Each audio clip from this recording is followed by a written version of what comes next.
feel like I'm getting hammered. Caitlin Clark has encountered numerous obstacles on the basketball court, but what frustrates fans the most is the inconsistent and often questionable officiating. From obvious missed calls to unnecessary technical fouls, it increasingly seems as though the referees have a personal bias. Is this simply the intensity of competition, or is there something more going on behind the scenes? Every time Clark takes the floor, the arena buzzes with energy. Fans rise to their feet, eagerly waiting for her signature long-range shots and impressive assists. Yet instead of concentrating solely on her performance, Clark must remain vigilant, not just against opponents, but also wary of referees ready to make baffling calls at the worst possible times. The crowd, which once cheered enthusiastically, frequently turns its frustration toward the officials, booing decisions that defy logic. Indiana leads by 11 with 5:48 remaining in the second. So what's really going on? Are these simply poor calls? Or is there a deeper pattern of bias emerging? We're diving into 10 of the most outrageous, game-altering decisions that left fans, analysts, and even players completely baffled. And when we get to number 7, you'll see just how obvious it has become. Let's begin with one of the most absurd no-calls in recent memory. It happened on September 22nd, at the start of the playoffs. Indiana Fever versus the Connecticut Sun tensions were running high, and all attention was on Caitlin Clark, the league's most electrifying rookie. The scene was set for an unforgettable showdown, but instead, fans witnessed one of the season's most shocking officiating blunders. Just minutes into the game, Sun guard Dejanay Carrington went for the ball and ended up striking Clark square in the eye. The impact left Clark momentarily stunned, blinking as she tried to regain her focus. The crowd waited for the whistle, waiting and waiting, but it never came. Clark, harassed by Carrington, finds Boston. Clark gets hit in the face by Carrington and is down. Fans erupted in anger, expecting at the very least a foul call, or perhaps even a flagrant. But the referees? They remained completely silent. The game went on as if nothing had occurred. Meanwhile, Clark, clearly shaken from the blow, struggled to find her usual rhythm. She ended the first half shooting an uncharacteristic 1 for 9 from the field, including a 0 for 6 mark from beyond the arc. A painful bruise began forming around her eye, a stark, physical reminder of yet another call that was missed. And Clark is still down after taking a shot following the pass to Boston. This was only the first of many instances that left people questioning the referee's decisions. Was it merely the intensity of playoff basketball, or was something else at play? Regardless, the message was unmistakable. Clark wasn't going to receive any superstar treatment from the officials. If anything, she would be on the receiving end of some of the worst non-calls the league had seen. As everyone else has seen this angle.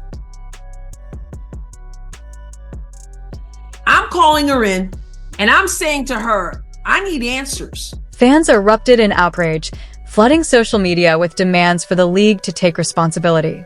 One furious viewer labeled it the worst officiated basketball game ever, while another called the refereeing a complete embarrassment.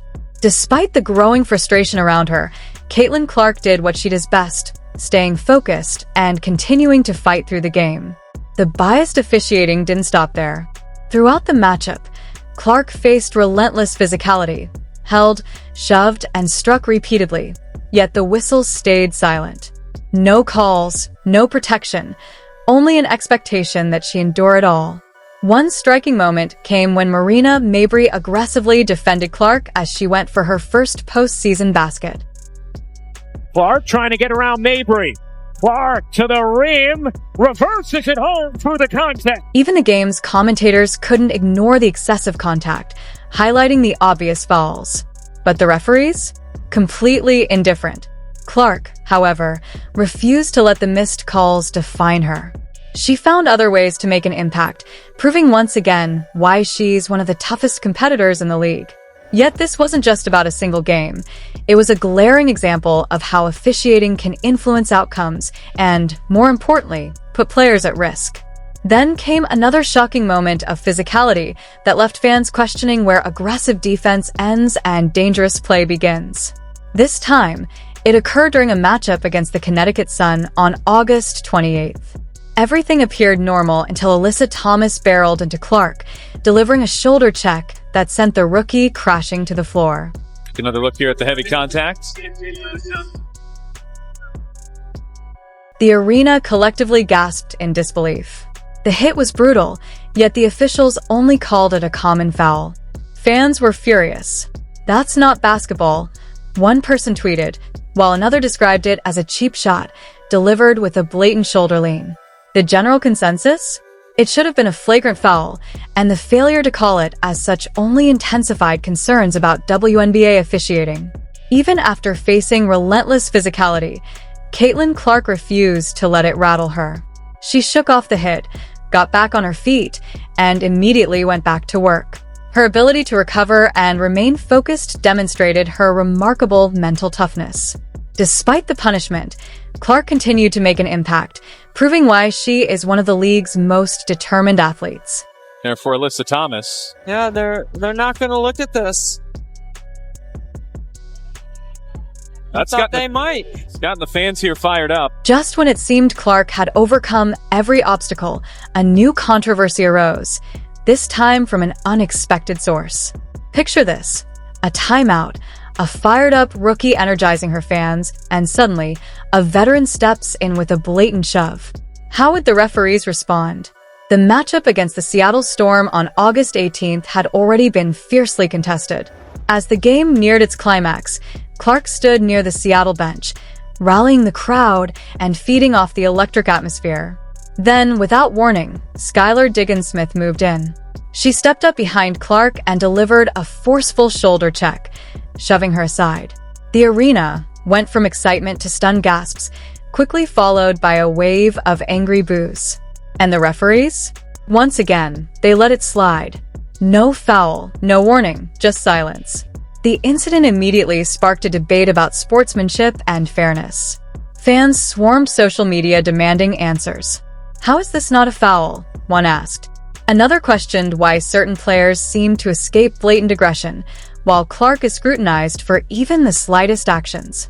Okay, by now I'm sure you've seen Skylar Diggins assault Caitlin Clark after Indiana blew out Seattle. Meanwhile, while Diggins-Smith's shove went completely ignored by the officials, Clark's own expressions of emotion and passion on the court have repeatedly drawn quick technicals and warnings.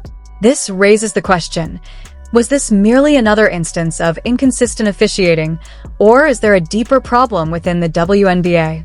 That same August 18th clash against the Seattle Storm was already intense, but the tension escalated further. With 7:14 left in the third quarter, Clark missed a shot and, in a flash of frustration, lightly tapped the padding on the basketball hoop. Before anyone could fully react, the referee's whistle blew. Technical foul. And Caitlin Clark gets hit with a technical.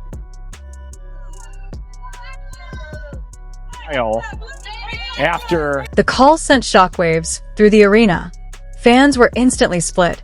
Was this truly an act of unsportsmanlike conduct, or just a player reacting to a difficult moment? The debate continued even after Clark explained her reaction, but by then, the impact had already been felt. I got a technical for basically being mad at myself because I missed the three and then I went and hit the backboard, and he told me it was disrespectful to the game of basketball. 10 controversial calls. 10 jaw-dropping moments.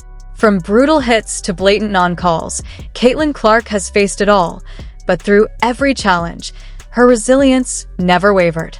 She adapted, fought through adversity, and proved why she's the future of the WNBA. The real question now, is the league failing to protect its brightest star, or is this just part of the game? You decide.